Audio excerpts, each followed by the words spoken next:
Quero convidá-los à leitura na Palavra de Deus, no Evangelho de Lucas, capítulo 2, nós vamos ler do verso 1 ao verso 20. Naqueles dias foi publicado um decreto de César Augusto, convocando toda a população do império para recensear-se. O primeiro recenseamento foi feito quando Quirino era governador da Síria. Todos iam alistar-se, cada um à sua própria cidade. José também subiu da Galiléia e da cidade de Nazaré para a Judéia, a cidade de Davi, chamada Belém, por ser ele da casa e família de Davi, a fim de alistar-se com Maria, sua esposa, que estava grávida. Estando eles ali, aconteceu completarem-se-lhe os dias. E ela deu à luz a seu filho primogênito, enfaixou e o deitou numa manjedoura, porque não havia lugar para eles na hospedaria. Havia naquela mesma região pastores que viviam nos campos e guardavam o seu rebanho durante as vigílias da noite.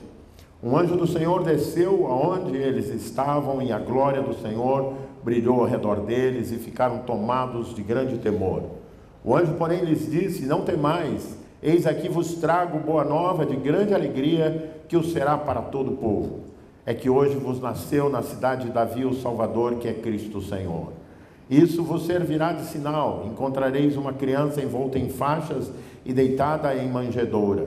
E subitamente apareceu com um anjo uma multidão da milícia celestial, louvando a Deus e dizendo: glória a Deus nas maiores alturas e paz na terra entre os homens a quem Ele quer bem. E ausentando-se deles anjos para o céu, diziam os pastores uns aos outros: vamos até Belém e vejamos os acontecimentos que o Senhor nos deu a conhecer. Foram apressadamente e acharam Maria e José e a criança deitada na manjedoura.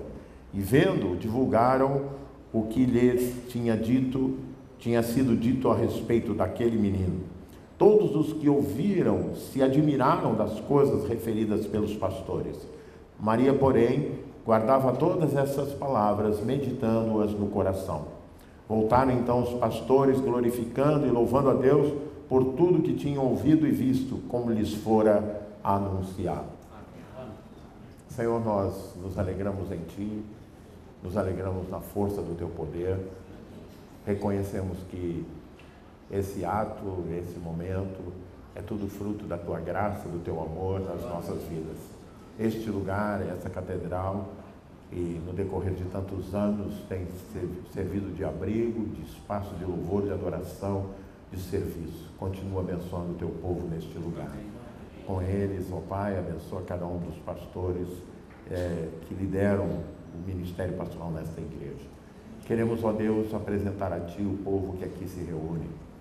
Todos nós somos famintos da Tua palavra, porque só Tu, Senhor, tens as palavras de vida eterna. Fala ao nosso coração, pois nós oramos no nome de Jesus. Amém. Os irmãos e irmãs podem assentar.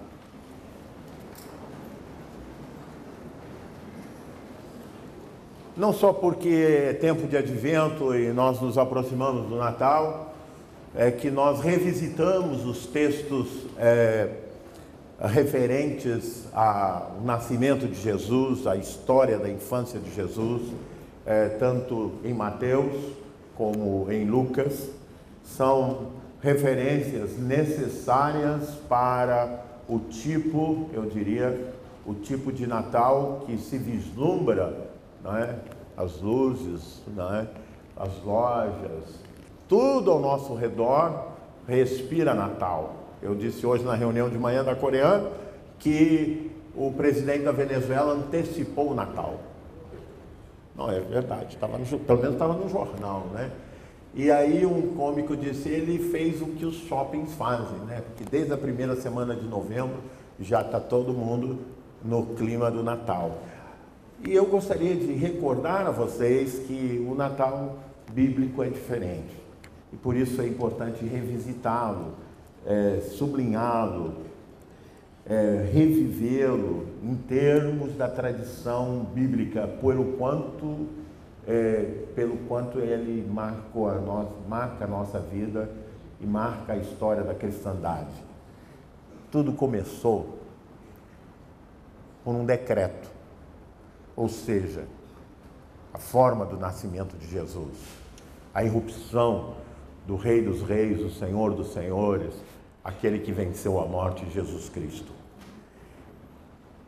Diz o texto, numa referência histórica ainda muito discutida para os historiadores, mas é a que consta aqui, mencionando César, Augusto, mencionando Quirino, governador da Síria, e mencionando um recenseamento.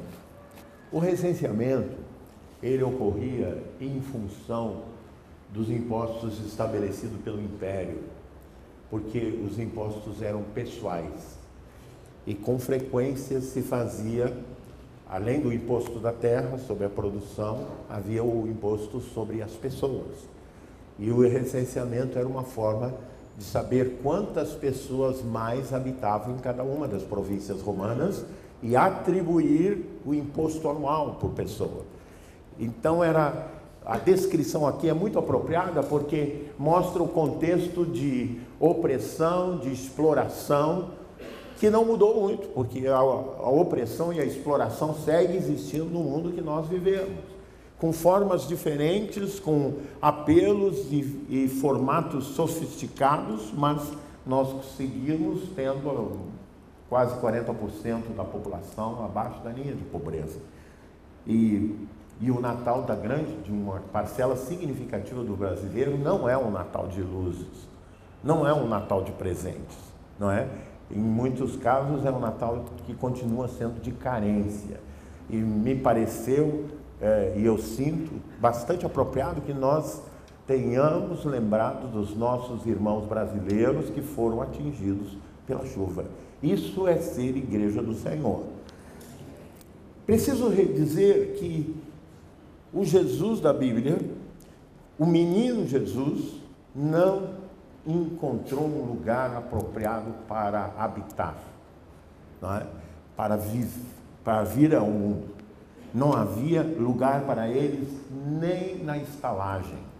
Eu não sei quantos de vocês já tiveram a experiência de não ter onde morar e não ter onde reclinar a cabeça, um travesseiro. Eu queria dizer para vocês que eu já tive essa experiência 2 vezes. A primeira, quando eu tinha 11 anos de idade, pegou fogo na minha casa em Porto Alegre. Não é? Nós estávamos na escola dominical e a nossa casa era metade de alvenaria, metade de madeira, o que é típico lá no Rio Grande do Sul. E vieram correndo, nossa casa ficava a menos de 2 quadras da Igreja Metodista Paulo de Tarso, em Porto Alegre, na rua Domingos Crescêncio, 556. Foi interessante, até sei até o endereço da minha igreja, que eu fui criado. E voltamos todo mundo apavorado, o povo da igreja também, tentando nos consolar, e só sobrou as paredes de tijolo. E nós fomos morar nos fundos da casa da minha tia, em 2 cômodos, enquanto se refazia as finanças, a família inteira. Graças a Deus a família era muito grande, todo mundo ajudou a reconstruir a casa, mas nós ficamos sem lugar para morar. Então, eu não sei quantos já tiveram essa desagradável experiência, mas essa é a experiência do Salvador. A segunda vez foi quando eu servi o exército. Eu servi na tropa paraquedista e nós fomos fazer um curso de guerra na selva. E um dos exercícios era de sobrevivência na selva. E tocava um alarme e nós tínhamos que cada um embrenhar na selva e encontrar o que comer e lugar. Eu dormi com a cabeça numa bananeira tombada, depois de muitas horas fugindo para não ser pego, porque se você era pego, você tinha que pagar castigos. Então eu dormi no meio da mata, no meio do frio, com a cabeça num pé de bananeira tombado, servindo na tropa paraquedista. Então eu tive vivi a experiência de não ter onde reclinar a cabeça. Eu estou recordando isso porque num quadro onde todos querem ter coisas, o Salvador não tinha nada. Não tinha onde morar. Não havia, e aí nós temos que ampliar o nosso leque de observação, porque não havia lugar para ele na pequena Belém. Não havia lugar para ele numa hospedaria. Mas também não havia lugar para ele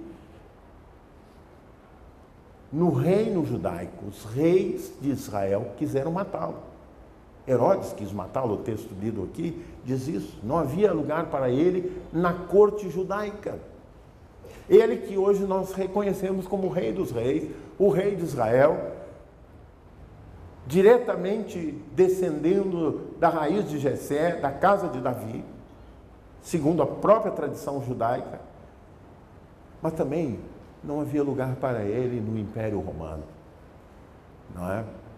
Onde, rapidinho, quando esse texto foi escrito, Deus era César, o César era o Augusto, o César era o divino. Um dos seus sucessores criou o culto ao imperador. Diversos cristãos, após os anos 70, foram supliciados em arena, porque não declaravam que César era Quírios, era o Senhor. Então não havia lugar para Jesus na cidade de Belém, na aldeia de Belém. Não havia lugar para Jesus no reino de Israel. Não havia lugar para Jesus no Império Romano. E o que é pior, não havia lugar para Jesus na igreja daquele tempo. A igreja daquele tempo matou o Filho de Deus. Ah, meus irmãos, que grande desafio. O grande desafio da igreja é encontrar lugar para Jesus. Encontrar lugar para Jesus na nossa vida. Será que a vida que vivemos, ela expressa uma presença incontestável de Jesus? Gosto da frase que Maria correndo trouxe para Marta, dizendo: o mestre chegou. Elas esperavam ele desde antes de seu irmão Lázaro morrer. Quando o mestre chega, não é? Em algum lugar, coisas sobrenaturais acontecem. Nós podemos esperar, com a vinda de Jesus, nós podemos esperar coisas boas, nós podemos esperar coisas tremendas, coisas transformadoras. E uma das grandes tarefas nossas como pregadores é fazer visível a presença e a visita de Jesus, o menino nascido na estrebaria. É a grande tarefa nossa. As pessoas precisam perceber isso. As pessoas precisam distinguir os verdadeiros valores dessa vida. Quem já esteve hospitalizado, infelizmente já tive 3 vezes hospitalizado, não vou contar porquê, não é? Mas tá rindo, não pode rir do bispo, é pecado, rapaz. Mas já tive hospitalizado 3 vezes, né? Ali na cama de hospital é o lugar que você percebe melhor o que você é. Todo mundo mexe com você, todo mundo te espeta, todo mundo vira você para um lado, vira você para o outro, e você é o paciente. Essa é a palavra usada, absolutamente apropriada. Você é o paciente. Ai de você se você não for o paciente, porque quem te cuida fica impaciente, e aí você sofre muito mais, não é verdade? Então a nossa vida é frágil. E a maneira como Deus irrompe nesse mundo, irrompe da maneira mais frágil possível. Sem moradia, sem lugar, sem casa e aparentemente sem amigos. Esse é o nosso Jesus, esse é o nosso Salvador. Nos traz uma lição de que onde temos posto muitas vezes o nosso coração, não é onde Jesus gostaria que estivesse o nosso coração. Nosso coração precisa estar nas mãos do Senhor, à disposição do Senhor, vivendo para a glória do Senhor. Que esses brilhos que surgem no Natal não nos ofusquem de tal maneira que não visualizemos o menino da manjedoura. Que esse menino seja uma memória presente, constante, e seja o grande alvo, ser igual ao menino da manjedoura. Que Deus nos abençoe. Amém.